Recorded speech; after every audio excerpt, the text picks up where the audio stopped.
ACMi productions are only made possible with your support. Visit patreon.com/ACMi to learn how you can help. An update on the DPCD's Storefront Improvement Program. Arlington celebrates Disability Pride Month, and we take a closer look at MassRobotics. From McLennan Park to Spy Pond, from Poets Corner to the Mystic River, we have Arlington covered, giving you stories that count from people who care. Reliable, trustworthy, dependable. This is the nationwide award-winning ACMi News. In East Arlington, one local coffee shop has spent the past 2 decades helping shape New England's specialty coffee scene. Hello everyone, I'm James Milan. And I'm Daniel Lipoff. Barismo began with a simple mission: to bring more transparency to coffee, from where the beans are grown to how they're roasted and brewed. ACMi News correspondent Jones Young brings us the story. I'm Jamie Venchendel, the founder of Barismo. Barismo is a coffee roaster and cafe here in East Arlington. We also have a location in mid-Cambridge. We had this group of friends back in the day where we were meeting and trying different coffees and different roasters, and I was a barista. So I started blogging about the experience and started to get a large following. There was this local roaster who had some commentary about us being too barista focused. I did find a Spanish word, barismo, which is used in the context of escuela de barismo, profesión de barismo. So to say like being too serious, like it's translates basically as baristaism, like being very focused on the process of making coffee. Hyperfixation on coffee led to sort of a tongue-in-cheek Spanish word for being a little too serious about coffee. If you go back 20 years, 2006, all of the things that seem normal now, sort of the French wine label bags, telling you the terroir, the provenance of where the coffee came from, prevalence of light roast, roast dates, brew methods being everywhere, grinders and gears so easy. It wasn't like that. The heritage was, we were fighting an uphill battle of transparency. All industries make money on arbitrage, the gap in knowledge between who knows and who doesn't know. And so when you reduce that knowledge gap, that's when people have equity and real power. There's a large group of customers who are very appreciative of what we do, and the fact that we're not on social media and we're not out there, but we're still kicking it, that I think that says a lot about our place in the community, that we don't need to be overly promoting ourselves or just doing anything other than just making good products and then people tell other people about it. It's easy to be authentic when you just make a product and you just focus on making the product and putting the product out there, and then one-on-one interactions. I think it's a really interesting time right now. A lot of people would be like, oh, I don't know what to do, the industry's scary right now, and for us we're like, oh, it's a reset. We get a reset every so often, and then you get to have fun with it and you get to decide, okay, what do we become next? It's just coffee, but what you can do with it is so interesting. Coffee and tea. It all really comes down to, as long as you just keep changing, keep pivoting, keep redefining. If I like it, I hope they'll like it. That's worked for me for the last 20 years. Be passionate, try, pivot, and keep trying. As the industry has evolved, Barismo has remained focused on craftsmanship, community, and educating customers about every cup they serve. The MBTA is reviewing a potential change to the bus system here in Arlington. We've got a lot of information to share, so strap yourselves in. The proposal would affect the 67, 80, 94, 96, and 350 routes. There are currently 3 proposals under review. One, which would extend Route 80 into the Heights, providing riders here in Arlington access to key transfer points. The second proposal would retain the 94 bus, providing residents in Medford direct access to Boston Avenue. The T initially proposed eliminating the route, but after pushback from the community, the new proposal is on the table. And the third option would reroute bus 96 away from George Street and back on Boston Ave, allowing the 96 to operate every 15 minutes. The T is collecting feedback until the end of the summer, and you can head to the T's website to take their survey. And the results are in. 5 local businesses that applied for the DPCD Storefront Improvement Program earlier this year have been collectively awarded $27,000. Magic Bites, Butternut Bakehouse, Utopia Cleaners, ZA, and Wild Ember were able to spruce up their storefronts with new doors, awnings, and even a parklet that you've probably driven by on Mass Ave. Susanna Samad of Butternut Bakehouse said, "Participating in the parklet program has been a wonderful experience for us. The grant made it possible to transform a single parking space into a welcoming community gathering space that extends our cafe into the neighborhood. It's been incredibly rewarding to see people using the parklet to enjoy coffee, meet with friends, work outdoors, and simply spend more time in our downtown." The DPCD maintains that well-kept signage and facades increase foot traffic for local businesses. The funding for the program was made possible by the town's Community Development Block Program. One national story on everyone's mind is the outbreak of the parasite Cyclospora that has been linked by the CDC to over 4,000 lab-confirmed cases, 7,400 additional unconfirmed cases, and a connection to iceberg lettuce from Taylor Farms de Mexico. There are discrepancies in the numbers and advice public agencies have had for the general public, and while investigations continue into the sources of the outbreak, food safety is paramount. So what are food experts suggesting? Don't panic. Cutting lettuce and other leafy greens out entirely from your diet won't have the impact you think it might. Pay attention to active recalls from brands you buy, and most importantly, remember that even a pre-washed vegetable is not a guarantee of safety. If you're interested in joining a town committee or even running for office, the Arlington Civic Academy is the thing to do. The 6-week course goes deep into how Arlington's government operates across the whole spectrum of what it does. Classes covering budgeting and finance to libraries and recreation meet once a week on Thursday evenings. The program runs from September 24th to October 29th, and applications are due by August 23rd. Daniel, let's take a look at this week's weather because I hear it's going to be a nice one. Well, James, I sure hope so. For the weather forecast this week, we're going to head to our weather reporter, Josh Gishri. Thanks, guys. You're right about this week, or at least the first half of it. This Saturday, we'll see clear skies and temps in the low 80s with some slight clouds moving in on Sunday. For those heading to Fenway this weekend, it'll be the perfect weather for the Sox to bring in a win at home. Monday will give us a slight reprieve from the clouds with sunny skies and those same low 80s temperatures that will be pretty consistent throughout the rest of the week. The middle of the week is when we may start to see some showers with a 50% chance of rain on Tuesday. As the sun sets, our chance of precipitation increases, reaching 60% Tuesday night through to Wednesday. As July nears its end, Thursday we'll see the clouds make their way out with sunny skies on the forecast paired with a slight 35% chance of rain. There's a chance we may even see a rainbow in the sky. That's all for this week's weather. Now it's that time again for Beyond the Score. We've got a lot to talk about, so let's jump right in. The Red Sox' historic winning streak is over. After a 15-game Magic carpet ride, the Red Sox lost to the Baltimore Orioles 5-1. This winning streak was tied for the longest in franchise history. The last time the Sox won this many games in a row was 80 years ago in 1946. For comparison, back in 1946, Dunkin' Donuts hadn't been invented, Storrow Drive wasn't open, and the federal minimum wage was 40 cents. Quite the difference. The Sox have 60 games left in the season and currently hold an AL wildcard spot for the playoffs. Next series is against the Blue Jays with first pitch Friday at 7:10 p.m.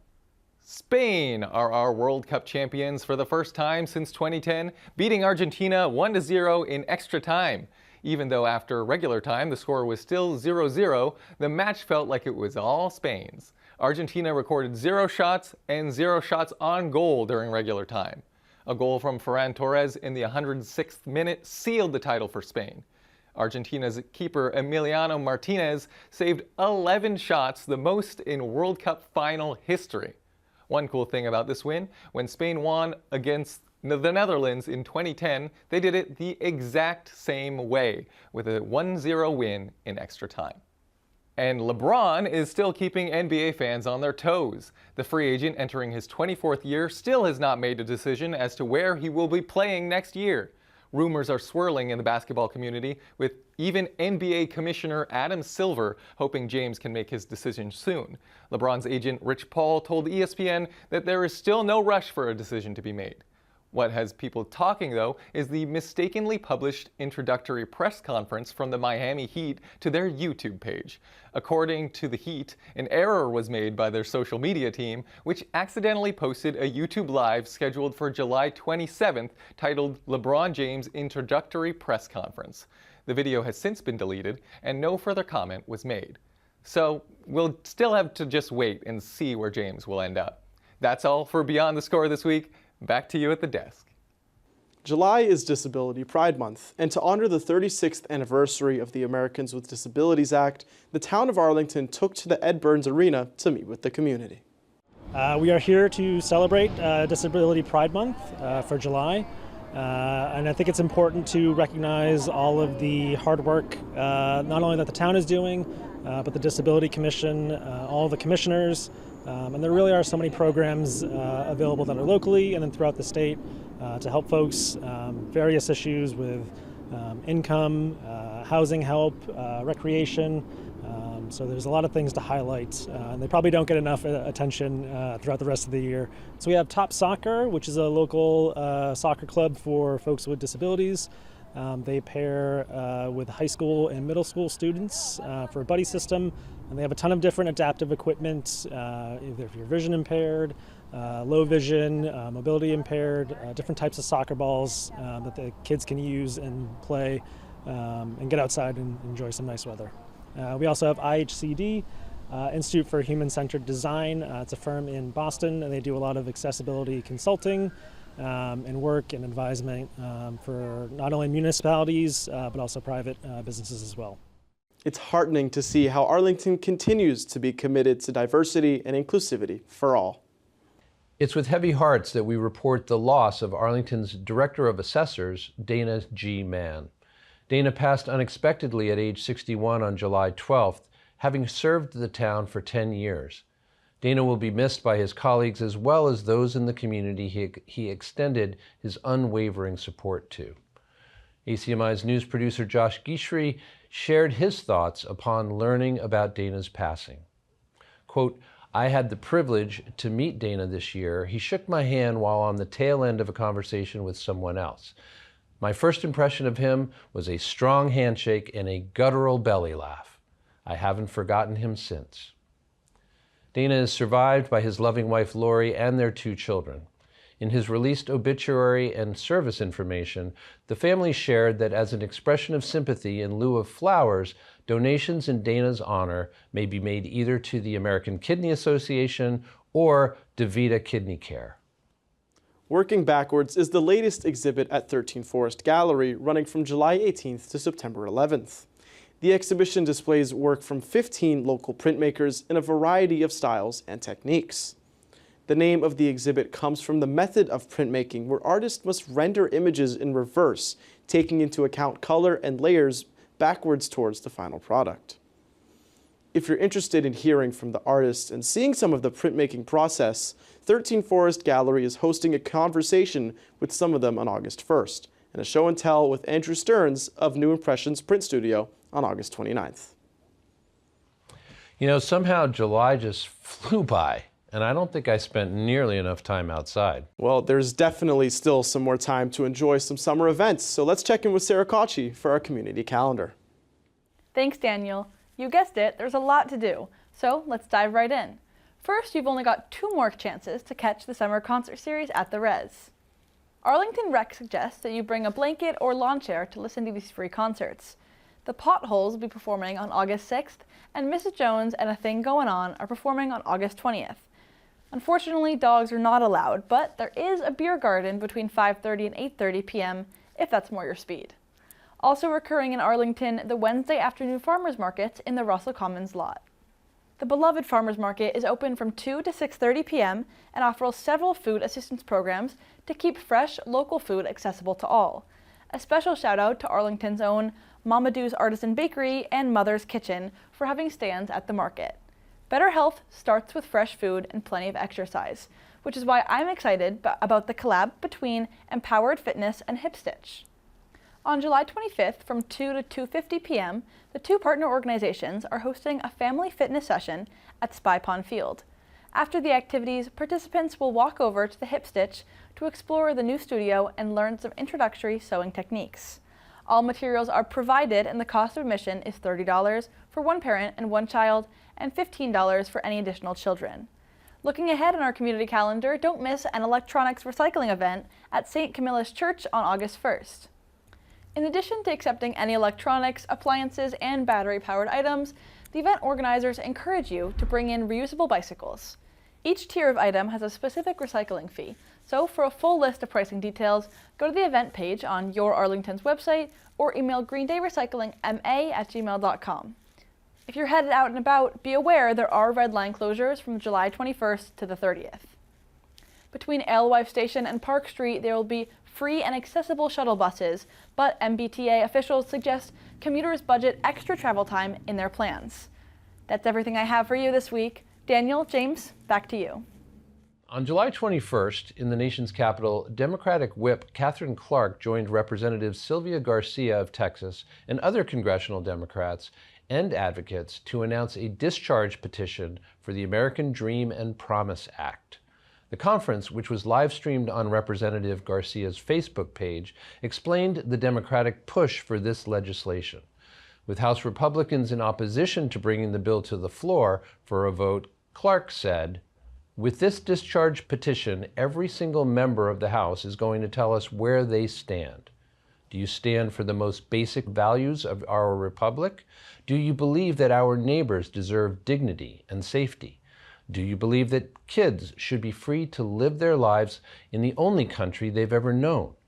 Do you believe in a policy of common sense? Or do you believe in a policy of mindless cruelty? I know where I stand. I know where House Democrats stand. And I know where the American people stand. It's on the side of justice. It's on the side of decency. It's on the side of our neighbors."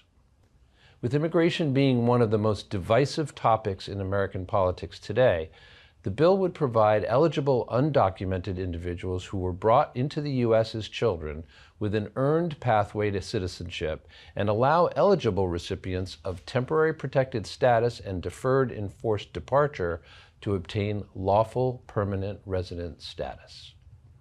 As the state primary and November general election get closer, Arlington residents should have received a postcard in the mail from the state.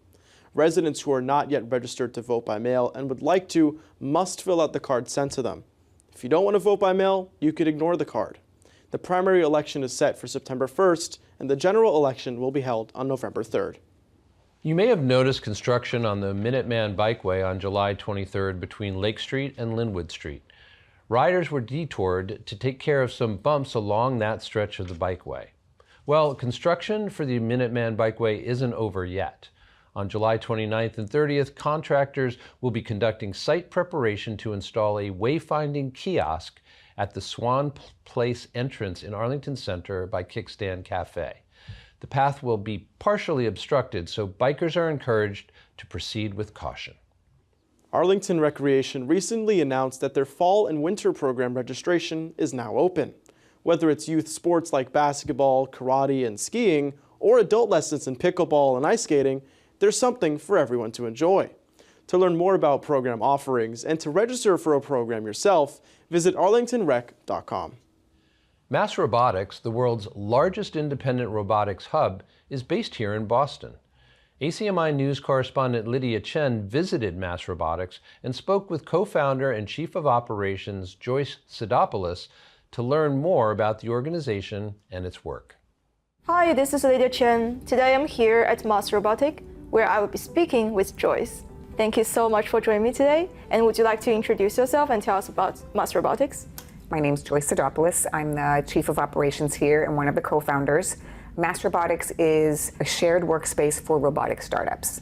So basically our mission is to help startups grow and scale, and we provide them the resources they need to do that. So robotics is a very capital intensive industry, and you need, as you can see behind me, you need robotics platforms, you need software packages, you need places to build, so we have a machine shop, but you also need connections. So you need connections to venture capital, you need connections to talent, you need connections to potential partners and who will adopt your technology. So we run a lot of programming to kind of help to connect the startups as well.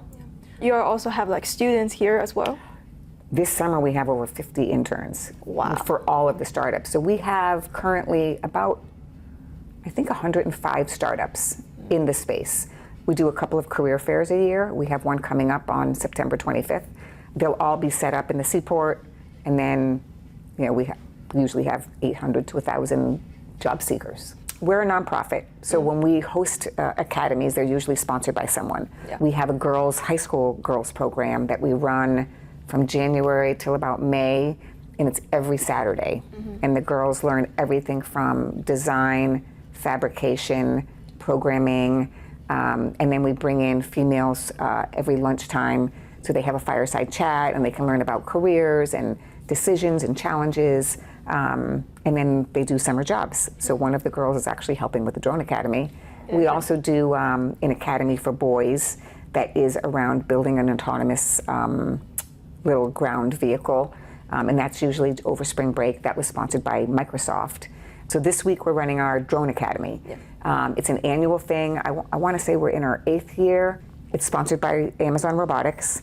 And each year we bring in 15 to 18 students, and they get to build a drone from scratch. One new skill I'm definitely taking away is the ability to problem solve and also soldering, because it was really just all new to me. I would say the same with him about soldering. It's new to me, and it's so fun to know about that, because I'm gonna try to get into electrical engineering in my college, so that's helped me a lot. It's a really good experience, both for learning robotics, meeting new people. You have the ability with the fireside chats to meet people experienced in the industry and learn more about their past experiences with college and jobs and applications. Plus, you get a free drone because you don't have to pay for the program. So it's like a $600 drone for free. Are there any upcoming events that you want the public to know about? Yes. So we have an annual robot block party. We're in our 9th year doing it, and it's hosted in the seaport. Under big tents, we have a sidewalk robot parade that leads to it. It's like a big outdoor festival, everything robotic. So we have drones, attendees can just fly the drones. We have the Boston Dynamics robot dogs. We have robot arms, humanoids usually, autonomous vehicles. So it's everything from kids in strollers to high school to college. A lot of colleges will have tables there, and they'll be able to show what they're doing their research on. So it's everything from kind of industry, that what's out there now, to a little bit futuristic on what academia is working on and researching. Then we also have a section with student teams. So the student first teams, which is a robotics competition team, that's usually at the high school level. A bunch of them will have an area, and they'll showcase some competitions going on. So it's exciting for students to see, because it kind of sparks their interest in these are all the possibilities in robotics. Is there anything else you want others to know about MassRobotics? I would say the biggest thing I want people to know about robotics in general is that it's not a dangerous thing. There's a lot of safety standards, and so when you see a robot in a public place, just be inquisitive. Try to figure out what it's doing, or try to learn, because I really think that robotics is going to change the world for the better. Healthcare and keeping people stronger, longer, and not having them do back-breaking work, right? There are exos that you can put on your back that can help you lift things. So if someone's job is lifting a lot, or even the mailman, right? They could be wearing the ankle augmentation, and they could walk farther and not be tired at night. So I just want people to understand that, robotics is not a dangerous thing. It's more there to help augment what we're already doing and make life better. Thank you so much for joining me today, and thank you so much for taking your time to speaking with me. My name is Lydia Chen, and thank you so much for watching. For those who are technologically inclined, you won't want to miss the 9th annual Robo Boston. MassRobotics Robot Block Party taking place on Saturday, September 26th. Come experience new technologies and robotics firsthand at this world-class event. You can also find more upcoming programs and events at massrobotics.org. And that'll do it for this week's edition of ACMi News. Have a story you want us to cover? Know about an upcoming community event? Share your ideas by writing us at the address on the upcoming screen. For ACMi News, I'm Daniel Lipoff. And I'm James Milan. As we sign off this week, please enjoy this clip from Family Fun Night at Whittemore Park, where there was a special performance from Grammy nominee for Best Children's Album, Alastair, Moock and Friends. We'll see you next time. Well, old Joe Clark, the preacher's son, preaching all over the plains. The only text he ever knew was high-low jack and thing. Old Joe Clark, he had a mule named Morgan Brown. Every tooth in that mule's head was 16 inches round. Go round, round, old Joe Clark, round and round. I say, follow me 10,000 miles to hear that banjo play. Yes, I go round and round, old Joe Clark, round and round. I say, follow me 10,000 miles to hear my banjo play. Come on.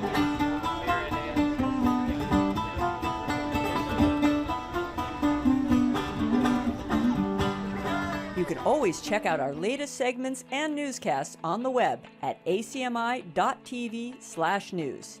And don't forget to like us on Facebook and follow us on Twitter and Instagram at ACMi News. Make sure to subscribe to our YouTube channel as well. You'll find us at youtube.com/ACMi News. If you have any news tips for us or wish to become a citizen journalist, we'd love to hear from you. Email us at news@acmi.tv or stop by ACMI Studio A at 85 Park Avenue. ACMi productions are only made possible with your support. Visit patreon.com/ACMi to learn how you can help.